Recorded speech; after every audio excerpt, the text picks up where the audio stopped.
नमस्कार, मैं पंकज प्रसून। दोस्तों, भारतीय जनता पार्टी के अंदर से एक बड़ी खबर है। उत्तर प्रदेश के मुख्यमंत्री योगी आदित्यनाथ से पंगा दोनों उप मुख्यमंत्रियों को बहुत भारी पड़ा।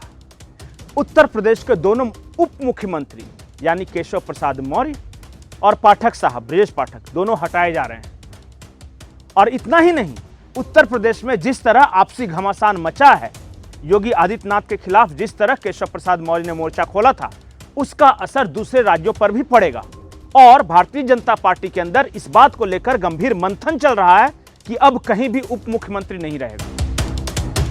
बीजेपी के अंदर इस बात को लेकर गंभीर चर्चा है कि जहां जहां हमने उप मुख्यमंत्री बनाया है, वहां वहां पार्टी घाटे में रही है और पार्टी के अंदर गुटबाजी हुई है। और वो इसलिए कि जब भी कोई उप मुख्यमंत्री होता है तो दो पावर सेंटर क्रिएट होते हैं।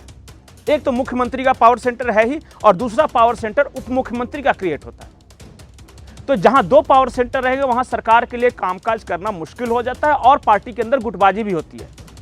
उदाहरण के तौर पे, जैसे किसी कार्यकर्ता को जाना है, योगी जी के यहां पहुंचा, उसका काम नहीं हुआ तो वो उप मुख्यमंत्री केशव प्रसाद मौर्य के यहां पहुंच जाता है, वहां काम नहीं हुआ तो ब्रजेश पाठक के यहां पहुंच जाता है। तीनों में से कहीं ना कहीं तो वो सेट कर ही जाएगा, और फिर जहां उसका काम बनता है वो वहीं उसी दरबार में बैठ के बाकी दोनों दरबार की बुराई करना शुरू कर देता है, और ये ट्रांसेंड करता है नीचे के कार्यकर्ताओं की तरफ। आज उत्तर प्रदेश भाजपा में इस बात की चर्चा है कि कौन सा कार्यकर्ता योगी का आदमी है, कौन सा कार्यकर्ता केशव प्रसाद मौर्य का आदमी है, और कौन सा कार्यकर्ता ब्रजेश पाठक का आदमी है।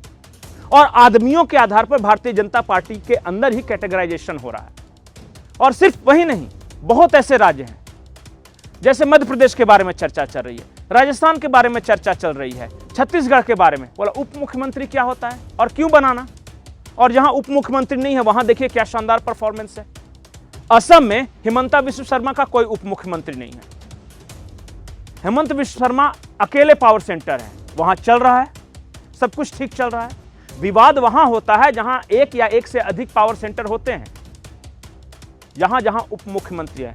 तो भारतीय जनता पार्टी ने डिसाइड किया है कि अब हम ये रणनीति, मतलब कि अब पार्टी के एक तरह से समझिए कि दूरगामी रणनीति में इसे शामिल कर लेंगे कि अब हम उप मुख्यमंत्री नहीं बनाएंगे, जहां रहेगा एक ही रहेगा। दूसरी और महत्वपूर्ण बात, भारतीय जनता पार्टी अब अधिकतर राज्यों में जहां जहां विधानसभा के चुनाव होने वाले हैं, वहां वहां चेहरे की घोषणा कर नहीं लड़ेगी।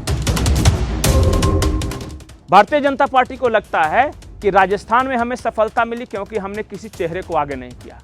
मध्य प्रदेश में सफलता मिली क्योंकि शिवराज सिंह चौहान के रहने के बावजूद हमने किसी चेहरे को आगे नहीं किया। और छत्तीसगढ़ में सफलता मिली क्योंकि वहां कोई चेहरा नहीं था। उड़ीसा में सफलता मिली जहां कोई चेहरा नहीं था।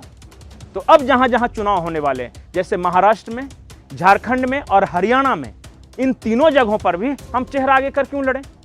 क्योंकि जैसे ही कोई एक चेहरा आगे होता है तो जो दूसरे आकांक्षी होते हैं कि हम भी मुख्यमंत्री बन सकते हैं, वो शिथिल पड़ जाते हैं और वो उतनी मेहनत नहीं करते, उनके लोग शिथिल पड़ जाते हैं। और वैसी सूरत में जहां लगेगा कि हम भी बन सकते हैं, वहां सब जोर लगाते हैं पार्टी को जिताने के लिए।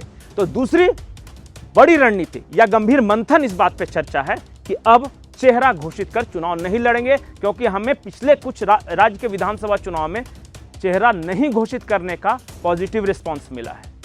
यह बड़ी खबर है। तीसरी और अंतिम खबर, बीजेपी के संगठन में बड़े बदलाव बजट सत्र के बाद होने हैं, यह निश्चित हो गया है। और वो बड़े बदलाव क्या होंगे? एक तो राष्ट्रीय अध्यक्ष का मामला लटका हुआ है काफी दिनों से। नड्डा साहब एक्सटेंशन पे चल रहे हैं। क्या इन्हें और लंबा खींचा जाएगा, या जो संगठन में बदलाव होने हैं राष्ट्रीय अध्यक्ष से शुरू होगा, राष्ट्रीय अध्यक्ष बदले जाएंगे, पार्टी के कुछ नए उपाध्यक्ष बनने हैं और कुछ पुराने लोगों को बाहर किया जाना है, कुछ नए महासचिव बनने हैं, और भी कई राज्यों में संगठन में बदलाव होना है।